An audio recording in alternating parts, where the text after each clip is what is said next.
Hello and welcome to the Inheritance Podcast. I'm Joe Riley, head of Circulus Group, family office network based in Greenwich, Connecticut. Today we are exploring the evolution of the family enterprise with one of the foremost experts in the field, Peter Moustakerski.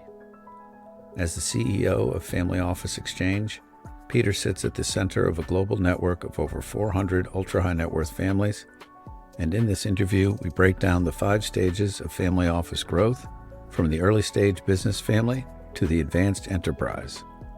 We also discuss the human side of wealth, why preparedness and happiness often matter more to families than tax structures and ROIs.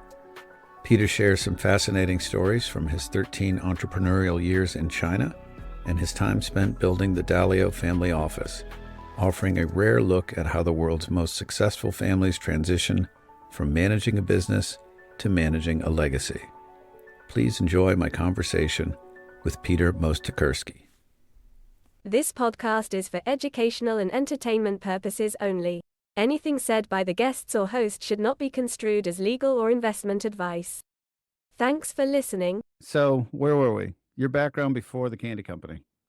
So I'm originally from Bulgaria. About when I was 20 years old, got the opportunity to be an exchange student in China, which was very early in China's opening up to the world. This is 1988. And so I left Bulgaria a year before the Berlin Wall came down and Europe transformed, landed in China when everybody was still wearing a mouse suit and riding a flying dragon bike, and ended up spending the next 13 years of my life in China, watching it transform to a place where everybody was wearing a Gucci suit and driving a Lamborghini. Tell us what period that would be. What years was that? This is 1988 to 2001. So yes, kind of Europe's transformation from kind of communism to democracies happened a year after I was there.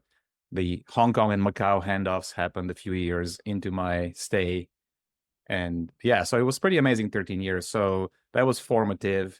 I started 2 businesses there. I worked for the U.S. Department of Agriculture for a while, and so I had a really great time. This was a time when China was exploding onto the world stage, and there weren't a lot of foreigners who spoke multiple languages and Chinese, and so there were a lot of opportunities for me to partake in that growth and excitement. I was part of the negotiations of the WTO and China's entry to that. Maybe people are not as excited about it these days, but it was very exciting then. And met my wife, who was from Princeton, New Jersey, in Shanghai, China, and Bulgarian meets American in Shanghai. And a couple of years into us enjoying the nightlife and vibrant scene in Shanghai, she said, "I'm pregnant and I'm not having a baby in Shanghai, so pack up." And so we moved here to New York City. I went to Columbia Business School. From there, and by the way, you asked about a candy company. So one of the things I started in China was a milk toffee company, which is a kind of candy the Chinese really enjoyed, especially in the northeast of China, Shenyang, Harbin, the Rust Belt of China. But we moved to New York City, went to Columbia Business School, and from there went down to one of the traditional paths post business school. I went to management consulting, went to Booz Allen Hamilton for 5 years, primarily landing there in the financial services practice, working with a lot of the capital markets and wealth management firms.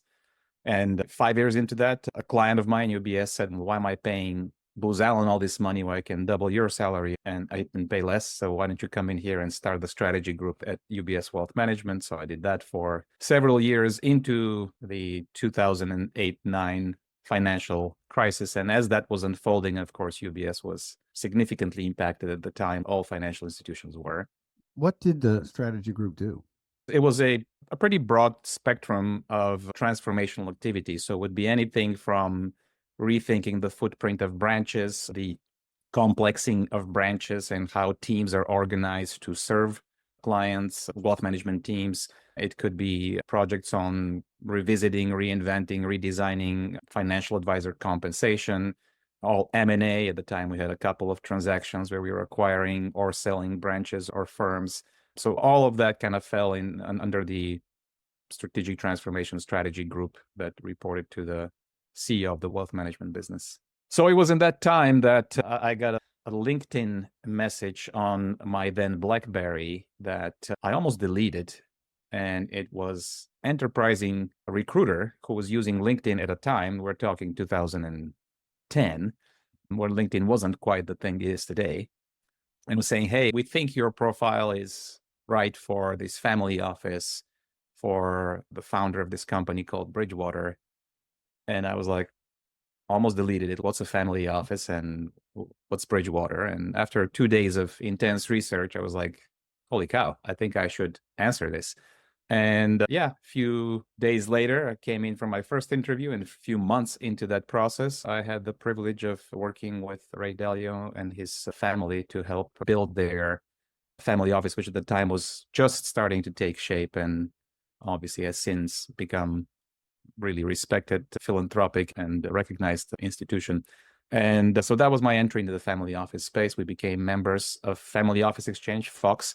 That's how I got to meet Sarah Hamilton, the Fox team, and the Fox community. And then after that, there was the second kind of candy episode after doing my Bridgewater family office. Wait a minute. Let's go back to what was the first candy episode? That was 1995. You started a business in China. Yeah, that was actually 1993 through 98. Okay. So we started a toffee, milk toffee company. So I guess there's a very popular candy in China called White Rabbit. Anyone who's been in China knows it's really chewy, sticky to your teeth. I don't love it, but it's very well loved in China. In China, candy is like a gift. You take it to weddings, your birthday parties, when you visit people. Like chocolate is here, emotionally significant product. And so, we created a candy factory in the northeast of China in a city called Shenyang and distributed all over China. There was a time where there were no kind of countrywide distribution. So nowadays, the logistics and distribution companies, probably 10 years after we were doing our business, the likes of Carrefour and Walmart came in and built nationwide cold storage distribution, sophisticated systems. But at the time, we had to basically ship container by container, find the biggest distributor for this city. And China has few dozen million person cities. So there's a few important markets to develop. And so you basically develop the market one at a time. You're a guy from Bulgaria living in China, and you just walked up to a factory and they just started making chocolate. I'm sure it wasn't that straightforward, Peter. No, it wasn't that straightforward. Actually, we would ship a container to a distributor and just hope and pray that 30 days or so later, they will pay us, because they're one of the richest people in that city we've never been to in Western China. And so they could screw us all day long if they like to. Why did you pick Shenyang? Couple of reasons. First, the way we got into the idea was we were negotiating with a business partner of mine from the US. We were representing an investment bank and negotiating a deal with a Chinese state-owned enterprise. And on the other side of the table, the translator negotiator was this really smart Chinese guy. And he, towards the end of the deal, approached us like, I've got an idea.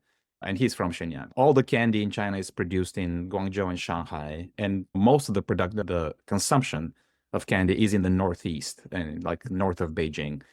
And so there is no really strong production base. And at the time, obviously, storage and distribution was very expensive. So we can build a candy factory in Shenyang and satisfy this market from right here. So that's how we started it. There was a guy that approached us in Shenyang, and there was a geographic kind of market reason why we did that.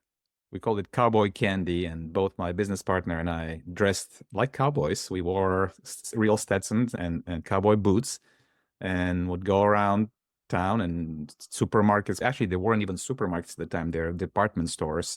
And you would go to the food section, try and negotiate, impress people, and they'd love to just see us walk in. So they would just take the candy as a bonus.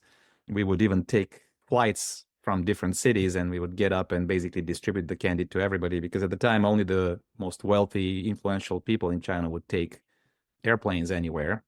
So our marketing was pretty guerrilla. And so we actually were written up in 1997. We were on the front page of the Asian Wall Street Journal at a time. A young correspondent, Marcus Brauchley, who subsequently became the journal's managing editor, he was posted in Beijing, and he thought our story was hilarious and inspiring. And we ended up in the journal. And how did that wrap up? What happened to that company? Well, eventually we shut it down because in 1998, the Asian regional crisis, the Asian tiger markets crisis impacted our markets pretty badly. And we decided we cannot recover from that. So we shut it down. But it was a good few years of fun in China with that. Okay, so let's shift to the family office. What were the first things that you had to do? Oh, first I had to learn, what am I dealing with? What is this? And I think this is pretty common in the family office space. You have people who are either recruited or they're just trusted and known to the family, who get plucked in and plopped into a role. And I would say, certainly in the last at least 20 plus years, they would go into that role with zero knowledge of what actually the role entails and what is needed, what skill sets and how to organize things and how to prepare themselves. And that was my journey as well. I very quickly had to figure out, what is this role? Because I came from the corporate world. Yes, I was an entrepreneur, so I understood entrepreneurial thinking, behavior, flexibility, roll with the punches kind of stuff. But it's also the kind of proposition where you have to bring flexibility as well as structure and professionalism to it. And so you're constantly negotiating between structure and professionalism and flexibility and responsiveness and client service. And so that's something that one has to learn from scratch. Or nowadays, obviously, there are places where you can go and take courses and workshops with organizations such as Fox or the Ultra High Net Worth Institute and other players who are working to prepare professionally the family office professional or advisor of today. What's the biggest challenge from day one? Is it going to be software? It really depends. Yeah, it can be usually is all of those things. It really depends on kind of the balance of forces that are causing something to be most challenging versus less challenging. Certainly, if you have family dynamics or difficult relationships or something traumatic like this, that will become very important, or you just will have to be very well attuned to managing that. But pretty much all of those aspects of an operation that you would take for granted if you are in an existing business or an institution, especially in an early stage office, are not there. So you have to put all of the systems in place. And so processes in terms of how you do what you do, whether it's a finance function, if it's a tax prep function. Reporting obviously very quickly becomes pretty much for any office, even the most simple configurations, the owners want to have visibility and responsiveness with regard to what's my portfolio doing, or what are my assets doing, or anything else that they want to monitor. So reporting is definitely key and often is done in very basic ways with basic systems like QuickBooks and Excel. And of course, once you start to scale and once you start to build a larger, more professionalized organization, then you've got the challenge of choosing a scalable platform. And nowadays, there's quite a few players in the marketplace that are building software and applications for the family office space. So we at Fox actually created an entire event and an entire program focused on bringing the technology players into the community so the family office executives and even owners can meet them, see what their products are, compare, look at demos, talk to each other about, did you implement Sage or did you implement Adapar and how did it go, and things like that. And so that is for sure one of the top priorities nowadays that the family office executive and operator would be facing. When you were forming that family office, did you have any idea that it would reach the scale it has today? It's a very substantial office. There's well over 100 people. Was it planned that way, or did it just come about? Often you start in a very responsive and reactive way, because often the family office comes about at a time where there is a significant change in the family or the family principals' lives. And also often that change is associated with a lot of other aspects of their life and business. And the family office is not at the center of what they're focused on. It's more of a utility that eventually they decide to spend some time on. And so in the early stages of a family office, it's usually not handled in the most strategic, planful way. And that's not a judgment. It's just a matter of priorities of life and what happens at the same time in the family's life.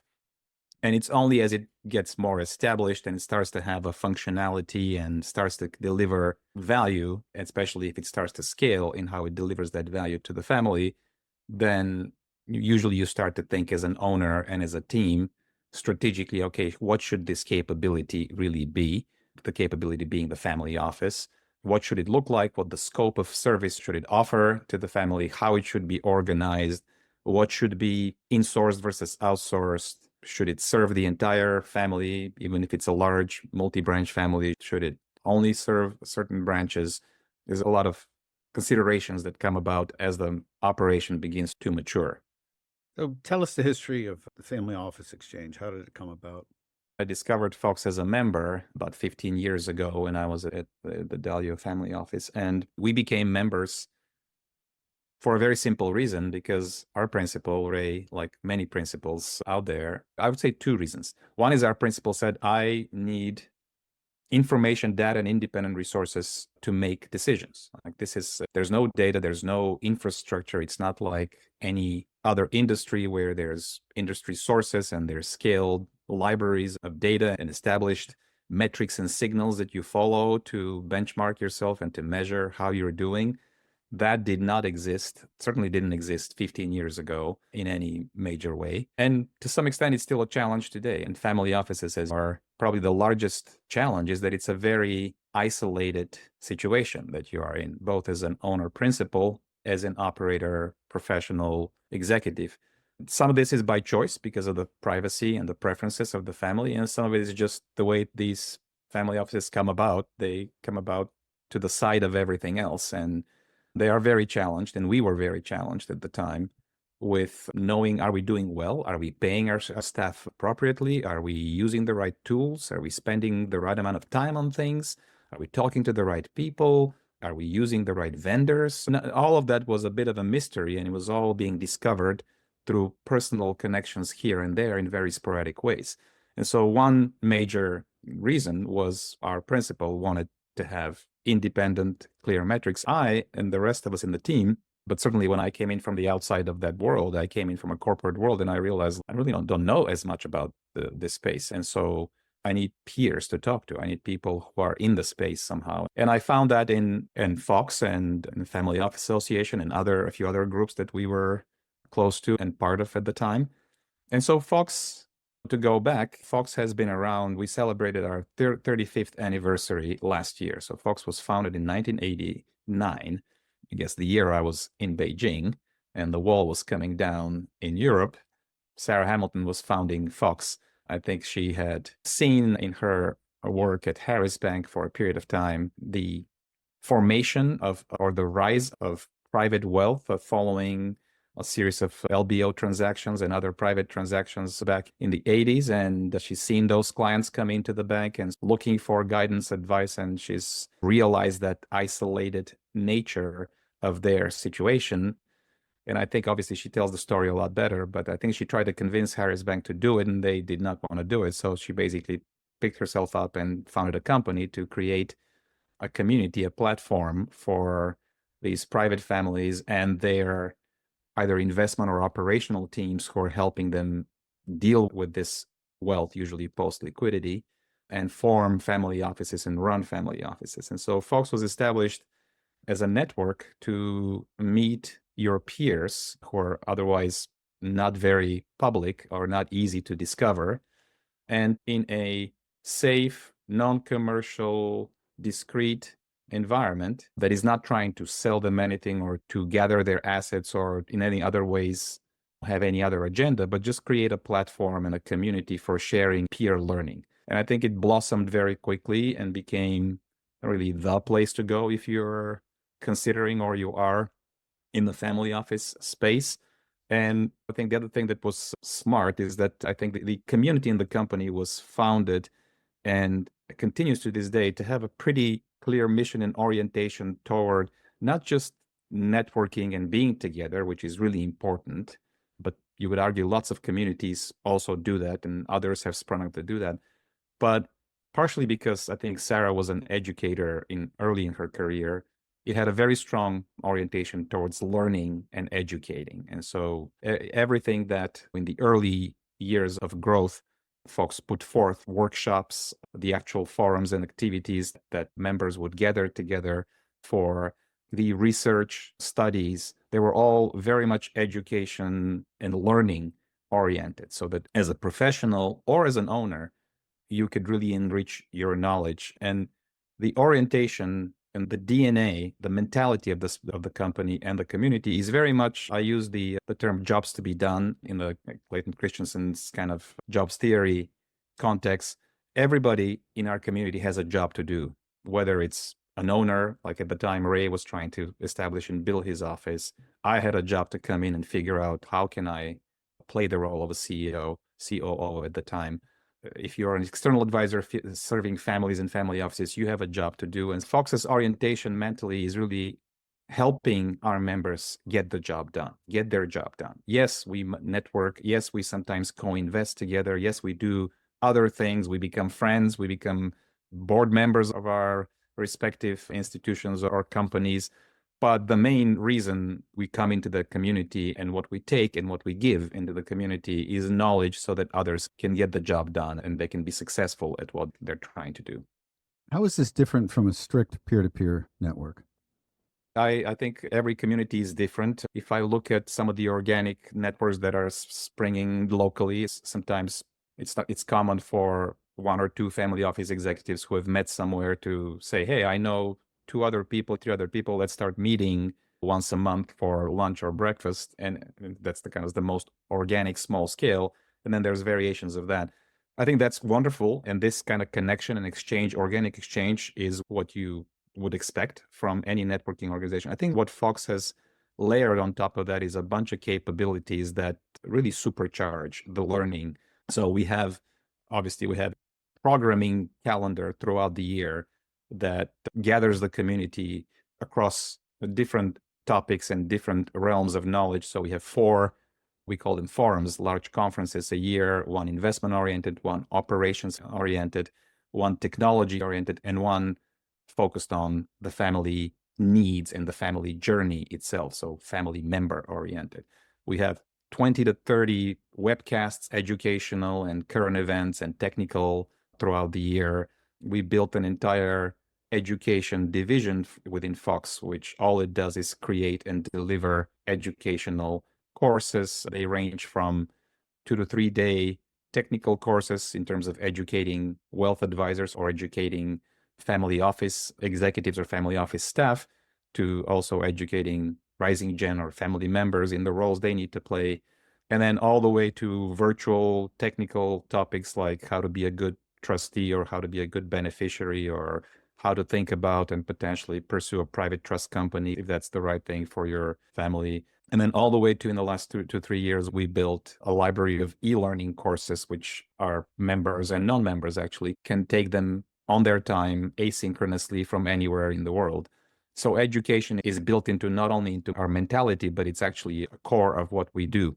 And then we also built a number of digital capabilities. So we have probably the world's largest library of family office related literature, research, whether it's ours for the past 35 years or from our members, because our members contribute into the library of Fox and we organize and classify all that. We're currently, as you can imagine, building an AI overlay on top of that proprietary base of knowledge. And so we have libraries where you can go in and say, I'm looking for job descriptions for particular positions that I'm thinking of recruiting. So do you have any templates? Or I'm thinking about family office governance charters or anything like that. So we collect from our members best practice documents and tools, sanitize them, put them in the libraries.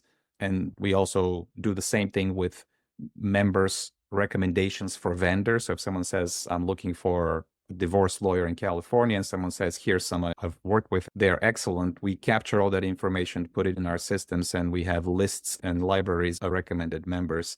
And of course, we provide that chat. We call it Fox Chat, but it's a live chat capability where members can be asking each other questions. I think we overlay, again, networking, connectivity, and connections is at the core of us because we are a peer community. But I think what differentiates us is that focus, almost obsession with applied knowledge. And how can we take this and turn it into tools that you can use and get your job done easier and faster? And of course, probably that's the biggest differentiator is we assign each member a highly experienced and capable relationship manager. So Fox is a kind of a white glove experience. You get an RM who you can call about anything. And so when you join as a member, you kind of make a plan with your RM to say, here's what my goals are, and here's what I'm hoping to get from the community. So I'm trying to meet people like this, or I'm trying to find vendors like this, or I'm trying to educate my kids or whatever. And we work with them and we provide that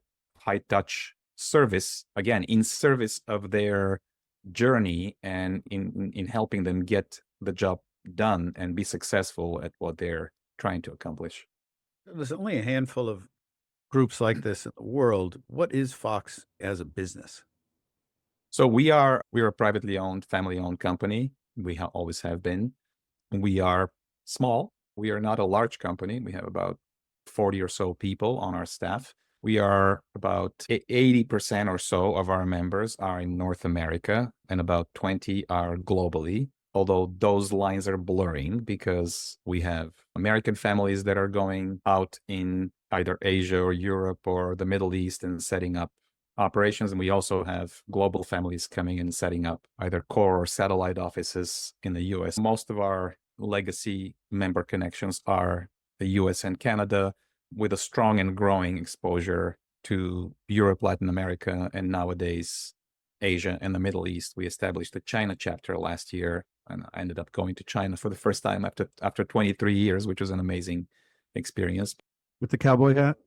Yeah, I did. I left my cowboy hat behind this time, but we have a tremendous opportunity for growth. As you said, there's very few organizations, but I would say there's also very few that I would consider credible and I would recommend to our members consider. And by the way, among those few, most of them have a particular orientation. Just like we have an orientation towards applied knowledge, others have an orientation towards other priorities. And so even though we serve the same groups, we actually provide fairly different propositions if you look carefully. But there are also groups that I find are complementary. And so as we think about our global exposure and our global opportunities, we are asked by many players outside of the US to bring the Fox knowledge and the Fox libraries, Fox capabilities, Fox education. We just don't have right now the scale to do it ourselves, but we are partnering with organizations. So like one organization we're working with is the Family Business Network, FBN. That's definitely an organization I consider to be of the same DNA and the same value system that we share in terms of how we think about our clients, the kind of families we serve with, the kind of propositions that we serve them with. It just FBN happens to also be serving the families more in the earlier stage of their evolution. Families, as you go through this, call it 150-year cycle, just like a person's life cycle, where the business is born and succeeds, and then it grows and the family grows around the business, and eventually maybe the business is sold or the family grows significantly beyond the business, and there's lots of things that they're doing together, like philanthropy or co-investing or other joint activities that become the family enterprise, and just what we call enterprise families when they get into that phase. So Fox usually becomes relevant and helpful to families when they're in the later stages of their business and maybe early stages of the post-business evolution. And then when they start thinking as an enterprise and starting forming an enterprise, this is where what we do and what we offer and the community that we provide is most relevant to them. And so partnering with others who serve families in different stages makes a lot of sense because we can help our respective members. We also have a lot of shared members with our respective value propositions. Do you have a personal taxonomy of the types of families that come to Fox? Interesting. Yeah, we've had many taxonomies along the way because families are more complex and they're constantly evolving. But we actually just went through an exercise, and we are in the process of actually rethinking and relaunching our community into what we call cohorts, because we see an opportunity for families to. Fox is about 400 members right now, and it's not giant, but if you enter a room of 300 or so people in one of our forums, it can be overwhelming, and it could be hard to make a lot of connections unless your RM or somebody is really helping you connect. And so making sure that we create the smaller groups and the smaller sub-communities is important. So we're creating the Fox cohorts, and we thought about first, how should we organize our families? Because at Fox, we also have about 80 advisors who are carefully selected and admitted into the community. But the families that we have, after probably 6 months of thinking and analyzing the data we have, what we have in our CRM, what we know about families, their journey, we landed on a framework, which is not perfect and it's archetypical, but we identified 5 stages or 5 types of families which follow these 5 stages of the archetypical evolution of the family. And so the first stage we refer to is the early stage business family. So this is a family that's still very focused on the business, or the business is a big, if not the only, joint activity that binds them together as an enterprise. Most likely the G1 founder, wealth creator, is still around and still calling the shots. The second phase is what we call later stage business families. These are families that are now maybe second or third generation with the business. The founder is no longer either around or leading the family. They still might be very business focused, or they may be starting to evolve beyond the business. They may have created a foundation. They may have started to think about a family office. They may have created a family office, but they're still very much a business family in their mentality and their activities. Then the third stage is what we call emerging enterprises. This is where either the business is sold or it takes a backseat to other activities that the family is starting to prioritize. It could be, again, philanthropic, could be co-investing, it could be impact activities. A lot of the families we work with have a very strong philosophy on impact on their community, and they think sometimes in 20, 30, 50, 100-year horizons in terms of building communities, building the amenities of these communities. We have members who have transformed entire towns or entire regions with their enterprise, and they're thinking beyond just their business needs, but thinking about the community. So this is the beginning of an enterprise where, maybe the structures are not quite there in terms of governance and formality, but the scale, the complexity is already accelerating or has accelerated, and maybe a private trust was created, or maybe other structures were created to start to formalize the governance of the enterprise. Then we have the fourth stage, which is we call advanced enterprises. So these are usually formal, larger. They don't have to be large, but they're formalized and organized much more formally, governed very formally, run and led professionally with either family members or external professionals, and are usually well-oiled machines. The Dalio family office is definitely an advanced enterprise nowadays, and I almost seen this evolution with them as they evolve, and you can see it in the evolution of the very family. And then the last stage, and again, I'm describing in this linear fashion, although in real life it doesn't really often happen quite that linearly, but it's a simplification, an archetypical structure, is what we call financial families. That's where certainly the business is gone or is not at the center of the activities. Most other activities that would form a family enterprise probably have either dissipated or taken a backseat. And it's really the financial portfolios, the financial wealth, the financial structures, and their management of those portfolios and those structures that is at the center of what the family and the family office has to do. And so they are very focused on professional CIO and investment governance and shareholder or stakeholder management and things like that. So that's the 5 stages, 5 types of, again, it's one way to describe the world and to cut the complex world of enterprise families. But we've chosen that framework as the framework we're going to put out there for our members to self-select into or help them select into, so they can form smaller groups and smaller communities. So you have your own excellent podcast, which I have been on. You interview a lot of interesting people in the family wealth space, and I'm curious what you think about and what you think people get wrong about wealth. The reason I do the podcast is because such a diverse and rich space for conversation. People go in thinking that when you say family office, you're talking about a financial, like a micro financial institution. And it's like the same topics and conversations that you would have when you're talking about a Goldman Sachs or with the Wall Street Journal or whatever in a financial institution. That's basically it, but on a smaller scale. And as the truth cannot be more different from that. It's such a diverse space that intertwines. I like to say that the family office space is an oxymoronic space. It's even the name is an oxymoron. Is it a family? Is it an office? Is this an investment thing? Is it a family unity, family togetherness, family values, family purpose exercise or enterprise that we are pursuing here. So it's such a diverse and deep space. And I think what gets missed and where my mind goes when you ask me what I think about or what I think is either something to be thinking about or to be concerned about or to occupy yourself with is that family part of the family office world. I think the office, the structures, the finance expertise, even the technology expertise is now there, and there's a very vibrant world of capabilities and experts catering to that. And the family side that makes our space so unique, the fact that you've got family relationships, family complexity, dynamics, but you also have family values and legacies, and the way families do things is at the core of our space. And I think it's that family side of our world where the most opportunities and probably the most challenges are also. And it's also the less explored. Also at Fox, we naturally end up doing more work in that space because there's just so much work being done on the quantitative financial side.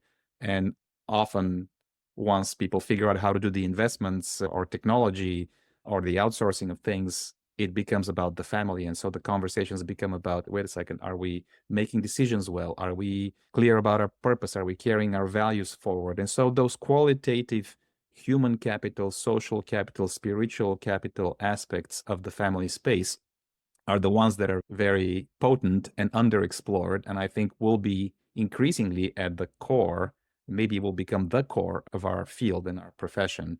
And you can see that in many of the technical gatherings, even in the Ultra High Net Worth Institute, where you start with the quantitative disciplines, but you very quickly start to realize that the qualitative topics and the family side of the family office space is where your eventual success lies. You have to solve that part of the equation. You have to make yourself relevant to this part of the conversation that the family is thinking about and worried about, because they may be thinking about taxes, but they're probably thinking about the happiness of their kids more than they're thinking about taxes. And if you're an advisor talking about taxes, are you too myopic if you're not talking about the qualitative human people side of what they really care about? And so one thing that I'm doing, thinking about, and I have the privilege of working with Jay Hughes right now, who I believe is on your podcast at least once. And of course, your listeners would know very well. But Jay and I are creating what we call the 100-year committee to think about the human aspects of wealth and the transitions and the now overhyped greatest wealth transfer, or whatever we call it. Why do you say that's overhyped? It's a fact that it's happening. I think where it's becoming overhyped is that it's now, and this is the premise of us creating this committee, is that there's a lot of attention and noise created around that call it somewhere between 80 and 100 trillion that's going to be changing hands in the coming 10 years or so. There's a lot of attention on the financial transaction, intermediating those financial transactions, that money will be changing from here to here, or maybe from this structure to that structure, and maybe from these investments to those investments. But while a lot of attention is given to the financial aspect of this transfer, almost no attention is given to the human experiential aspect of that transfer. The people who will be receiving those transfers, are they prepared for them? Are they seeing it as a good thing? Do they know how to deal with it? Are the structures that are being passed on to them allowing them to be happy with this wealth, or are they trapping them into some kind of trap that they have to then subjugate their own life to, instead of using it as a accelerant of all the things that they care about and want to do in the world? So there's a human experience. Jay Hughes calls it the meteor. Most people think, oh, you're lucky you got all this money, why are you complaining about it? But there is a human experiential aspect that creates a lot of complexity and potentially could create a lot of problems if not managed, intermediated, and structured the right way. And so I do think about the non-financial capitals of our space as probably the most important aspects to figure out and to make sure that each of us, regardless of what our business is, how we serve the financial needs or other needs of financially successful families, I think each of us has to be asking ourselves, how do I understand all the non-financial capitals and needs and worries of the families I serve, how is it that I help them, even indirectly, alleviate those worries or achieve those human, social, spiritual objectives? And I think those who neglect that are going to get commoditized eventually. Even if you have a great business now, you'll get commoditized if you don't find a way to be relevant and to strike emotional chords with your family clients on the topics that they care about the most. And let's face it, the money, investment, taxes topics are important, but they are not the most important thing these families care about. Every now and then, maybe that would be the thing that the owner is most focused on, but most of the time they're focused on very other non-money or qualitative objectives. And so as advisors and professionals, you have to really think about, what am I doing to help them achieve their qualitative goals? Peter, thank you so much for joining us and sharing your wonderful insights today. It's my pleasure, Joe. Always great to see you. Thanks for listening. If you like the podcast, please share it with your friends and take a minute to leave us a review on Apple Podcasts. We appreciate it.